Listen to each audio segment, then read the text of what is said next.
Chaque année, 8 milliards de sacs plastiques se retrouvent dans les océans. 1 million d'oiseaux et 100 000 mammifères marins meurent tous les ans de cette pollution. Il est temps de changer nos habitudes. Des bouts de gobelets en plastique, des pots de yaourt, des sandwichs triangles. C'est dégueu! Ça se récupère, ça se met dans la poche. Point. On a retrouvé beaucoup de baleines avec des sacs plastiques dans l'estomac.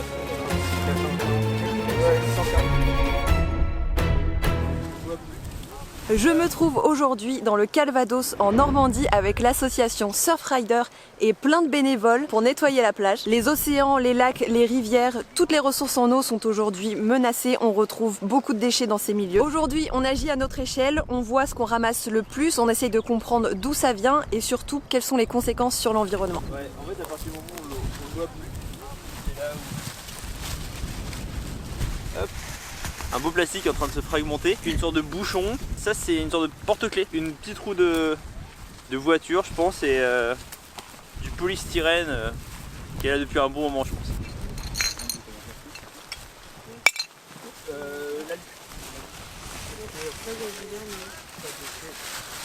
Et encore un, mégot de cigarette, Bouchon de dentifrice. Dès qu'on commence un peu à se pencher, Nous sommes une association donc, de sensibilisation à la protection des océans et ça passe notamment par plusieurs types d'actions. L'action pour laquelle on est le plus connu, c'est ce qu'on appelle nous les initiatives océanes. Donc ce sont des collectes organisées de déchets soit sur les plages, mais ça peut être également en ville. Notre objectif, c'est pas de ramasser le plus de déchets possible, c'est surtout de sensibiliser les bénévoles qui viennent nous rejoindre pour leur montrer un petit peu les déchets que l'on trouve sur la plage et essayer d'éviter de les produire. Sur la totalité des déchets que l'on collecte sur les plages, il y en a 80% qui est d'origine terrestre, donc qui viennent des centres urbains notamment, 10% qui viennent des déchets, donc des gens qui sont sur la plage, et 10% d'origine marine, donc par exemple avec les bateaux, les conteneurs ou les pêcheurs. Qu'est-ce que tu as trouvé? J'ai trouvé un tesson de bouteille, une bouteille de Fanta je crois, et plein de plastique. C'est hyper important de protéger les littoraux et il faut lutter contre le plastique parce qu'en 2050 il y aura plus de plastique dans les océans que de poissons et ça me rend ouf. donc ça c'est les plastiques en fait sont utilisés pour gonfler les ballons, souvent à l'hélium. Malheureusement souvent ils s'envolent et voilà comment on les retrouve. Il va avoir plusieurs impacts sur l'environnement, donc d'abord en fait ça va être la dégradation, donc ça va faire des microparticules de plastique qui vont se retrouver un peu partout dans l'environnement. Deuxième impact en fait ça va être plutôt les oiseaux en fait qui vont avoir une tendance à les manger, qui vont se remplir le ventre de plastique, qui vont pas réussir à le digérer. Donc en fait ils vont plutôt mourir de fatigue parce qu'ils ont l'impression d'être rassasiés parce qu'ils ont le ventre plein. Après aussi un impact touristique parce qu'avoir beaucoup de déchets sur les plages c'est pas très vendeur en fait pour tous ceux qui viennent se balader dans le coin. Donc ça a vraiment un impact un peu sur tous les domaines de l'environnement. Je suis à la pêche au plastique. C'est dégueu! Qu'est-ce que tu as trouvé? Un déchet vachement cool. Une des questions que je me pose à chaque fois quand je vois les déchets par terre, c'est d'où ils viennent ces déchets. C'est quand même pas les gens qui les jettent et qu'on n'en a rien à faire.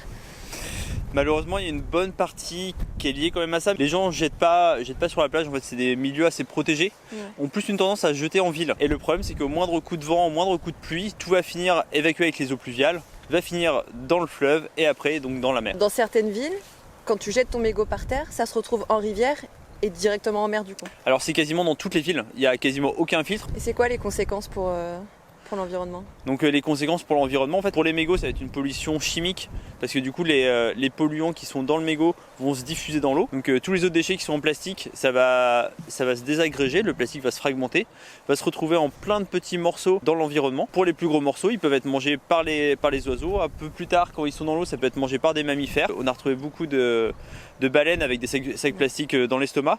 Donc en fait tous les déchets en fait ici on le voit pas énormément en mer parce qu'on est dans une mer de courant, mais en fait rien qu'en ramassant ici on voit déjà qu'il y a énormément de déchets. 5 000 milliards de débris plastiques, c'est ce qui est présent aujourd'hui dans les océans. Ça représente près de 270 000 tonnes de déchets qui s'accumulent sous la forme d'un 7e continent entre le Japon et les États-Unis. Ce 7e continent, il fait à peu près 6 fois la taille de la France. Donc un déchet aquatique, c'est quoi?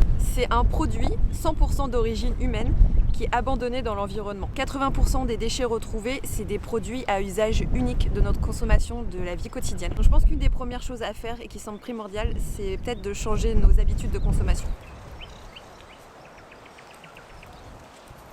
Donc ça c'est une partie de cartouches de fusil. Donc c'est un déchet en fait qu'on retrouve énormément sur la côte. Alors le problème c'est qu'on ne peut pas récupérer ce déchet là en fait de chasse parce qu'il est éjecté en fait lors du tir. Il faudrait trouver d'autres solutions en fait pour la conception. C'est un déchet comme tous les autres plastiques en fait qui génère énormément de pollution. Par contre, ça, c'est inadmissible de trouver ça. En tant que chasseur, ça, on le récupère au moment du tir. C'est la cartouche qu'il y a dans le fusil, donc au moment du tir, soit avec certains fusils, elle est éjectée à quelques mètres. Normalement, si on cherche 5 minutes, on la trouve. Et avec d'autres fusils, on la sort carrément du fusil. Donc c'est inadmissible de trouver ça par terre. Ça se récupère, ça se met dans la poche. Point.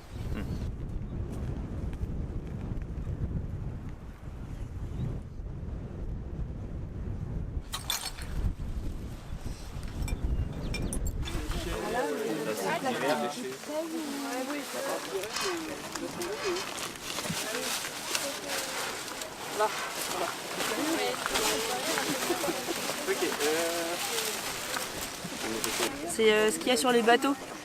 Et en fait, ça fait des énormes déchets. J'ai trouvé des pots,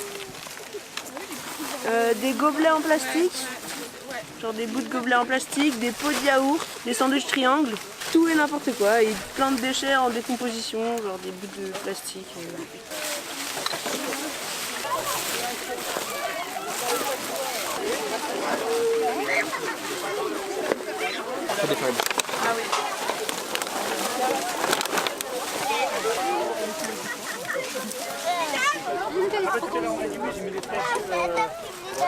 Je suis venue aller ramasser les déchets sur la plage. Toi, tu les laisses pas faire les déchets? Non, on les garde et ensuite on va les mettre à la poubelle. Tu trouves ça bien que les gens ils jettent leur papier par terre? Non, je trouve pas bien. Après c'est sale et si les gens les ramassent pas, après il va y avoir des déchets partout.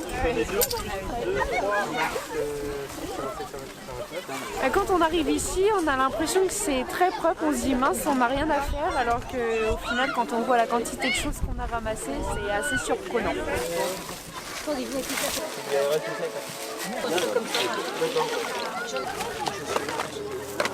Que peut-on faire à notre échelle pour limiter notre impact sur l'environnement ? On dit souvent que le meilleur déchet est celui que l'on ne produit pas. Nous sommes consommateurs et nous pouvons donc choisir de réduire nos déchets en évitant d'acheter des produits suremballés de plastique. Réutiliser et revaloriser nos objets au lieu de les jeter, trier pour recycler et jeter les déchets dans les endroits appropriés. Pas de coton-tige ou de protection périodique dans les toilettes par exemple. Et si vous souhaitez vous impliquer encore plus, vous pouvez agir en participant à des collectes de déchets sur la plage ou en ville. Chacun peut agir à son échelle, et même si ce n'est pas notre déchet, nous pouvons le ramasser lors de notre balade en forêt et sensibiliser notre entourage. Dis-moi ce que tu fais à ton échelle dans les commentaires, ça motivera peut-être d'autres personnes.